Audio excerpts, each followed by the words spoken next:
When the lockdown hit, I moved into a small, old apartment building in the heart of the city. At first, everything seemed normal, but as days turned into weeks, strange occurrences began. One night, while I was lying in bed, I heard faint whispers echoing through the walls. Brushing it off as my imagination, I tried to sleep.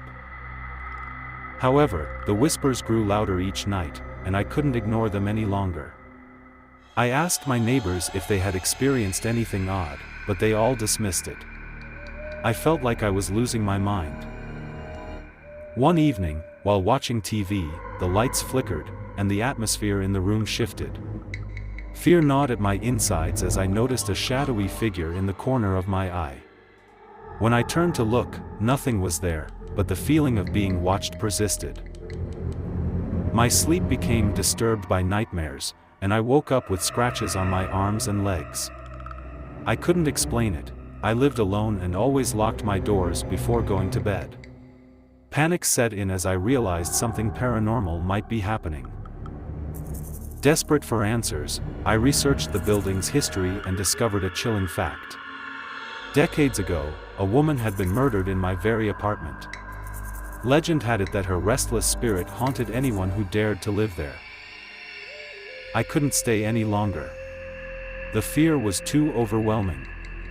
With the lockdown restrictions eased, I moved out, leaving the haunted apartment and its sinister secrets behind. But to this day, I can't shake the feeling that something malevolent lingers in the building, waiting for its next victim. During the lockdown, my social life was reduced to virtual meetings on Zoom.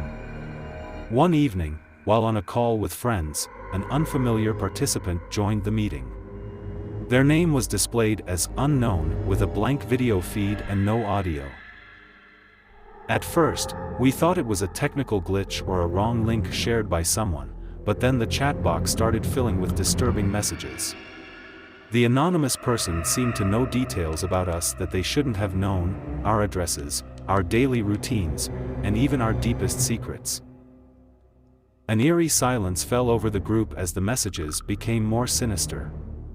The stranger threatened to reveal our darkest fears and expose our vulnerabilities to the world. Panic and paranoia spread among us as we tried to identify the intruder. One by one, people started leaving the call, hoping to escape the chilling situation. But the messages persisted, following us from one virtual meeting to another, as if the anonymous caller had access to all our Zoom gatherings. Terrified and unable to escape the harassment, we contacted the authorities, but they couldn't trace the source. Our only option was to create new accounts and abandon our old ones, hoping the mysterious Zoom caller wouldn't find us again. To this day, I'm haunted by the memory of that anonymous presence, wondering who they were and how they had such intimate knowledge of our lives. It left me questioning the safety of the online world and the terrifying reality that sometimes, there's no escaping the reach of malevolent forces, even in a lockdown. During the lockdown, curiosity got the better of me, and I decided to explore an abandoned hospital on the outskirts of town. The building had been closed for years, and its decaying structure gave it an eerie ambience. Armed with only a flashlight, I cautiously stepped inside, the silence broken only by the creaking floorboards beneath my feet. Graffiti-covered walls and shattered glass added to the sense of desolation. As I ventured deeper, strange sounds echoed through the corridors, whispers, distant footsteps, and unidentifiable moans. Fear crept up my spine, but I pressed on, telling myself it was just my imagination playing tricks. I stumbled upon a room that appeared to be untouched by time. Dust-covered medical equipment and abandoned patient records were scattered across the floor. It was like a time capsule from a bygone era, frozen in decay. But my fascination turned to dread when I heard the distinct sound of a child's laughter echoing through the hallway. I was alone, or so I thought. Panic consumed me, and I frantically searched for the source of the laughter. As I turned a corner, I came face to face with a pale, ghostly figure of a young girl in a hospital gown. Her empty, hollow eyes stared into my soul, and her laughter grew louder and more menacing.